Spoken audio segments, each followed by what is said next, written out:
In the dying years of the 14th century, the world learned to tremble at the mention of a single name. Not a plague, not a famine, not a wrathful god, but a man. A man whose right arm hung lifeless at his side, whose gait was a broken rhythm of uneven steps, and yet whose shadow stretched from the Mediterranean to the edge of China. They called him Timur the Lame, Tamerlane, a crippled warlord from the dust of Central Asia, born among the cracked earth and endless winds, where life was a knife fight against hunger and death. His body was flawed, but his will was forged in the furnace of humiliation. And what he lacked in muscle, he made up for in an appetite for destruction so vast it could swallow kingdoms whole. Tamerlane understood something most conquerors never dared to grasp. That fear was worth more than gold, and terror was sharper than any sword. He did not just win battles, he staged them. Every city that defied him became a theater where horror played to a full house. Prisoners executed in the streets, their skulls stripped, cleaned, and stacked into towers that rose like pale mountains under the sun. Monuments not to victory, but to annihilation. To face him was not simply to risk death, it was to invite erasure. Cultures centuries in the making could vanish in days, their mosques, markets, and libraries reduced to smoke and ash. The memory of his passing was a poison that lingered long after the blood dried, carried by merchants and pilgrims to places his armies would never need to march. And so, as Europe staggered from the Black Death, another plague was blooming in the heart of Asia. A plague with a human face, limping ever forward, building an empire not on laws or alliances, but on the architecture of fear. Part 1. The Crippled Boy in a Broken World. He came into the world in the year 1336, beneath a sky that stretched forever, in a land where the wind could strip flesh from bone, and the earth itself seemed too proud to yield food. Central Asia was not a place for the gentle. It was an arena of dust and blood, a graveyard of empires where the Mongol dream had collapsed into splintered khanates and squabbling warlords. Across this endless steppe, alliances were as fragile as breath, and only two currencies mattered: strength and fear. Timur was born into the Barlas tribe, a Mongol Turk people caught between nomadic restlessness and the lure of settled power. His ancestors had ridden under the banners of Genghis Khan, but the glory of those days was fading into legend, whispered around campfires more as warning than inspiration. For in this new age, survival meant more than honor. It meant the cunning to seize before being seized, to strike before being struck. His childhood ended before it began. The stories differ. Some say it was a failed sheep raid, others a petty tribal skirmish, but all agree on the ending: a deep wound to his right leg and damage to his arm that left it withered, half dead. The boy could no longer run like the other children.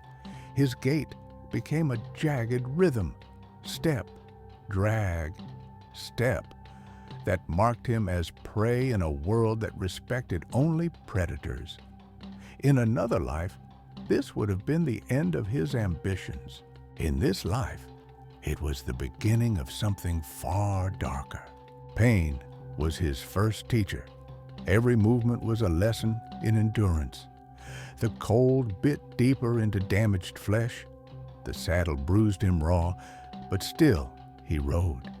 His bow was awkward in his weakened right hand, so he trained the left until it was deadly. What he lacked in muscle, he learned to replace with calculation. While others charged headlong, Timur waited, watched, and found the single weakness that could topple a man or a city. Humiliation was his second teacher. He saw the pity in people's eyes, the smirks they tried to hide. Among nomads, to be crippled was to be almost invisible, an afterthought in the games of power. Timur understood that no one feared the broken, and so he began to make himself useful, not as a warrior, but as an observer, a manipulator. He learned the quiet craft of listening, the way a man's voice thins when doubt creeps in, the slight glance that betrays a secret alliance. From the shadows of greater men, he studied the machinery of leadership, how gifts could bind loyalty more tightly than chains, how an enemy could be destroyed without ever drawing a sword if you could first destroy his will to fight. His limp became a mask, hiding the blade beneath. Rivals looked down on him, and that was their first mistake. In the tribal courts, he served under khans and chieftains, each time bending the knee with a smile while quietly mapping their flaws. He traded allegiance the way other men traded horses. He learned to promise one thing while preparing another. The steppe had taught him an old truth, that loyalty is a coin spent only on those too strong to be betrayed. And Timur intended to be the one others feared to cross. This was not yet the Tamerlane whose name would become a whisper of doom from Syria to India. But the seed had been planted in the wound of a boy's leg. Every night, as the wind rattled the tent walls, he nursed his pain like a black ember, imagining a day when the world would not dare look at his limp. A day when men would look away, not out of pity, but because they could not bear the sight of what he had done. Part 2. Fear becomes a weapon. At first, Timur fought the way all young warriors did, through the edge of a blade, the strength of an arm. But his crippled body taught him a truth most men learned only after losing everything. Steel could kill a man, but fear could conquer cities. He began small. A village refusing tribute would find its livestock taken, its wells poisoned, its leaders vanished in the night. No grand battles, no heroics, only whispers carried on the wind. And as the people spoke of him, the stories grew. The limp became a mark of doom, the withered arm, a sign that God himself had spared him for darker work. When he rode with allied forces, Timur watched how panic moved through an enemy like a sickness, how the mere rumor of slaughter could shatter a city's resolve faster than the crack of its gates. He learned to let survivors flee, not out of mercy, but because their tongues were sharper than any herald. They would carry the vision of what they'd seen, the streets slick with blood, the air humming with flies, the skulls lined neatly at the edge of camp. The first true test came against a fortified town on the Silk Road. Its leaders mocked him, seeing only a warlord with fewer men, a cripple who could not scale their walls. Timur sent envoys offering surrender, pay tribute, submit, and live. The terms were harsh but survivable. They refused. The siege did not last long. When the gates fell, Timur ordered no looting, no random killing. The executions were precise. Every adult male brought forward, throats cut in silence, the bodies stripped for their skulls. By nightfall, the first tower was rising in the torchlight. It was not just a heap of bone. It was deliberate architecture, skulls arranged in tight geometric spirals, each face turned outward, empty eyes watching the horizon. It stood just beyond the city gates, visible for miles, catching the sunrise like a pale flame. For those who escaped, it would burn into memory long after the blood smell faded. From then on, this became his signature. Cities that opened their gates quickly suffered less. Those that resisted fed the towers. And the towers themselves were more than monuments. They were messages carved into the earth, each one saying, "Remember me, tell others." Timur had discovered the mathematics of terror. Violence alone was chaos. Violence shaped into a symbol was strategy. And with every campaign, he refined the equation: kill enough to horrify, leave enough to spread the horror. It was here, in these first calculated displays, that the crippled boy of the Barlas tribe began to vanish. In his place was something new, something the steppe had never seen before.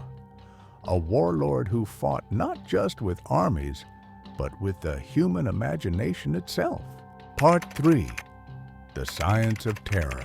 By the 1370s, Timur had clawed his way to the head of the Chagatai Khanate. But this was no throne of silk and ceremony. It was a command post for an idea.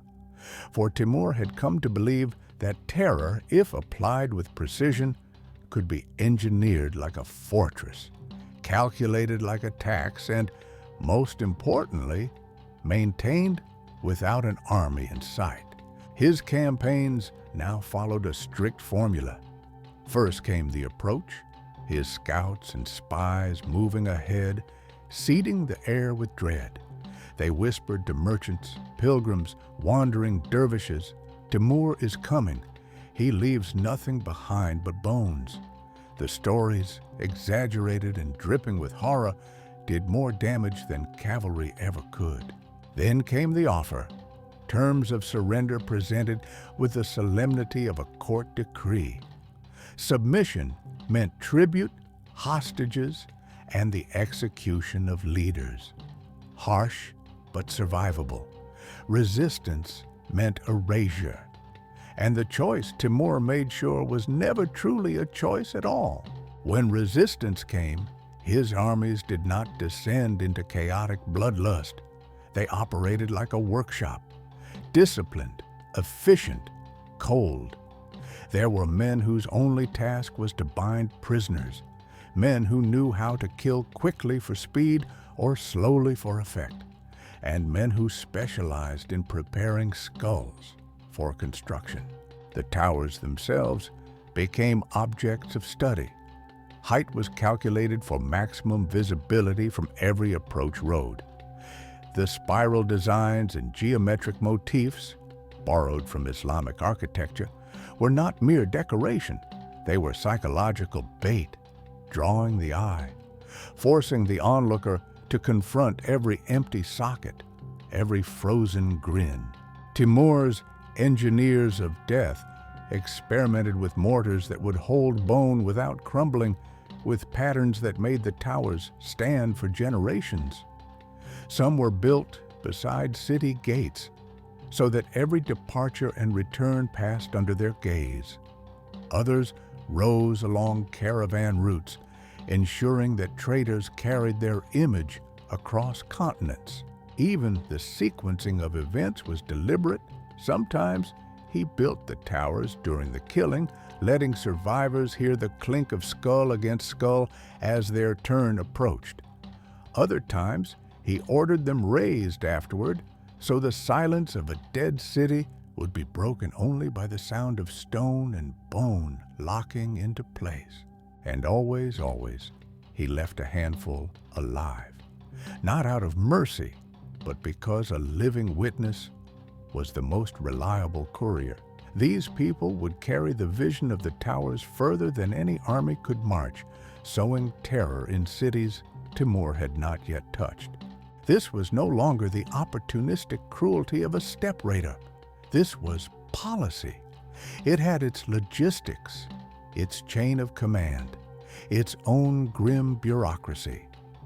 The same way other empires managed roads and granaries, Timur managed the production of fear. In time, the skull towers became more than warnings. They became a brand.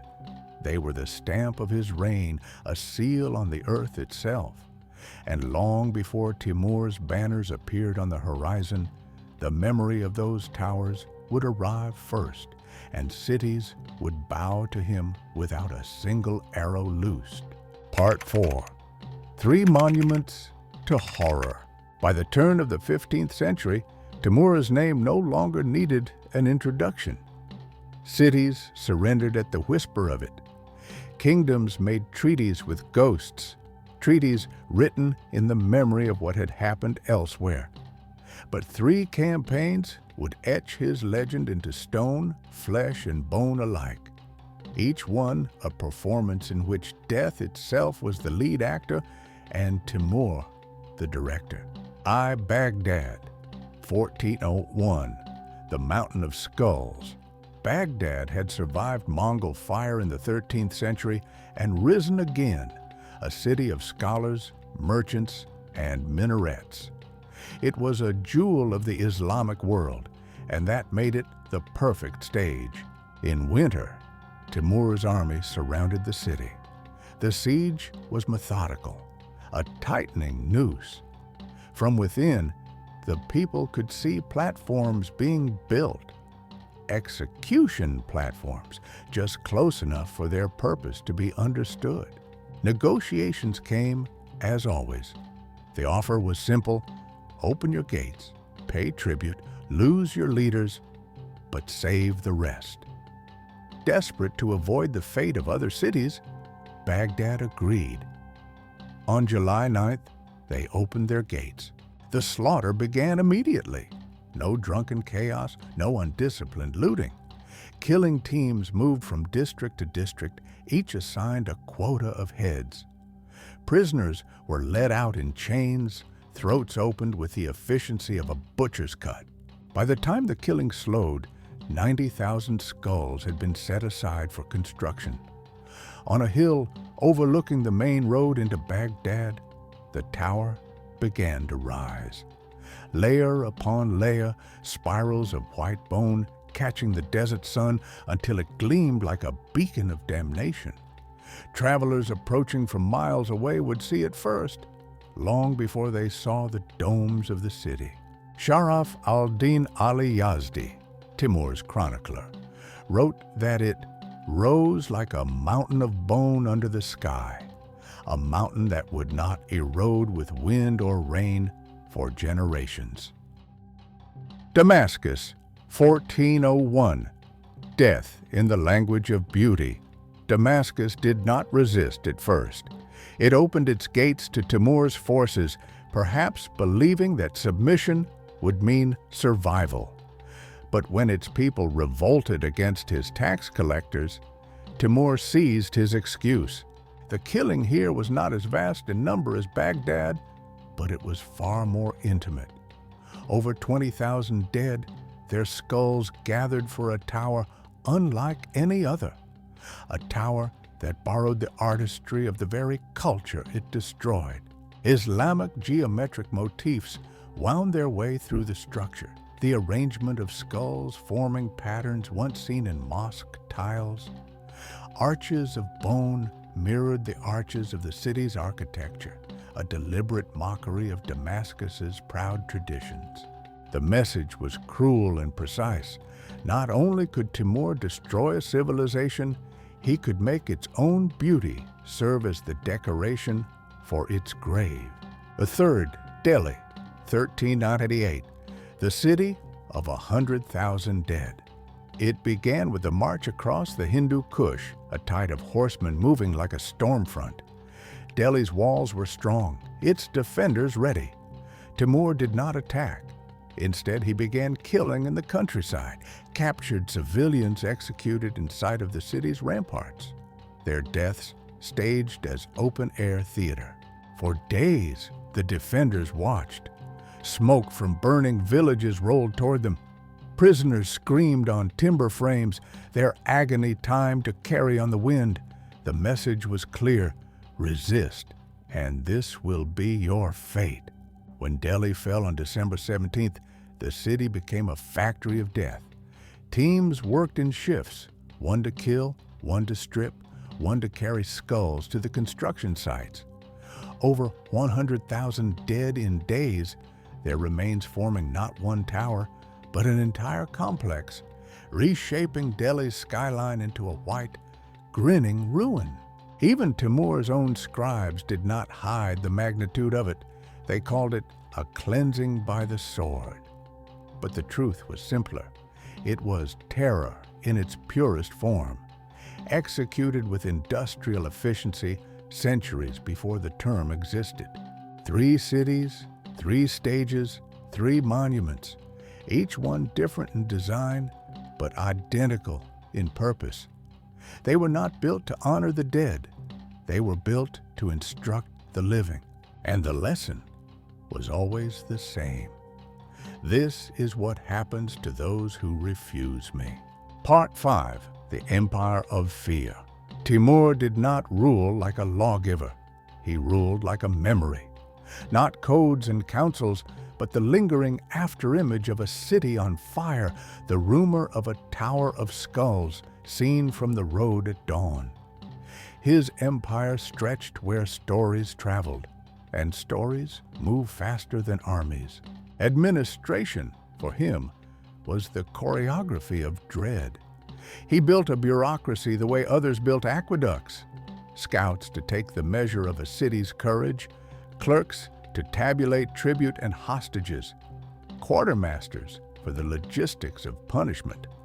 Spies moved ahead of the banners, buying wine for caravanners, slipping coins to imams and merchants, planting a single seed. You know what happens to those who refuse. By the time his vanguard crested the horizon, the work was half done. Submission was ritualized. When a city bowed quickly, the knife was sheathed, mostly. Leaders surrendered sons as hostages. Smiths and weavers were counted like coin. The gates were measured for new timbers stamped with Timur's seal. Processions were staged, gifts of gold, recitations of loyalty, public prayers naming him God's scourge and God's instrument both. Resistance, by design, looked foolish rather than brave. Religion was a tool, not a master. Among Muslims, he called himself restorer and avenger. Among others, he was judgment in a foreign tongue. He could spare a mosque and burn a library in the same afternoon and explain both with a sermon. The message was always consistent. Your God permits my rule, or he would have stopped me. Fear was calibrated, not improvised. Too much slaughter and a province turns to ash. Too little and it grows a spine. Timur learned the middle path of terror. Kill enough to cauterize defiance, leave enough alive to pay. Markets reopened under the shadow of bone. Caravans resumed, loaded heavier than before. Silk, spices, tax arrears, and the most valuable cargo of all, witness. He understood the economy of dread. Reward flowed down the chain to those who made fear efficient. Captains who kept troops disciplined, officials who extracted revenue without sparking revolt, engineers whose towers endured the weather.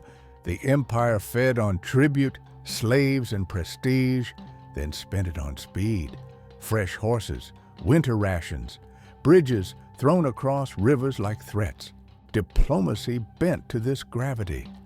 Letters arrived from princes who addressed a living man as if he were a natural disaster.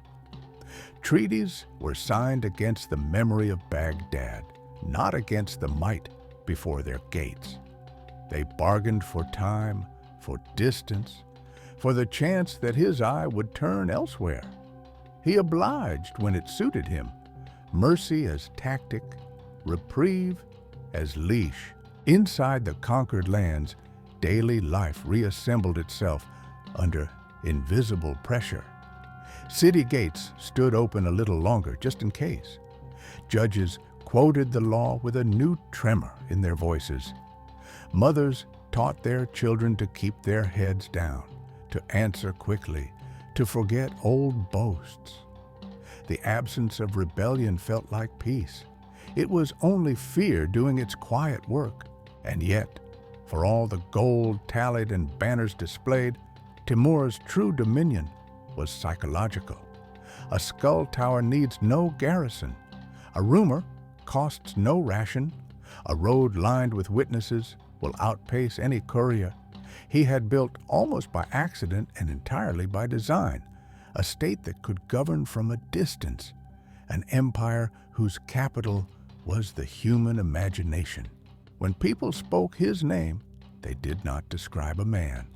They described a weather pattern, a pressure dropping, a sky bruising, the first hiss of rain before the storm breaks. That was Timur's achievement, more durable than stone, more portable than law. A system where fear paid the taxes, fear opened the gates, and fear tucked the empire into bed each night.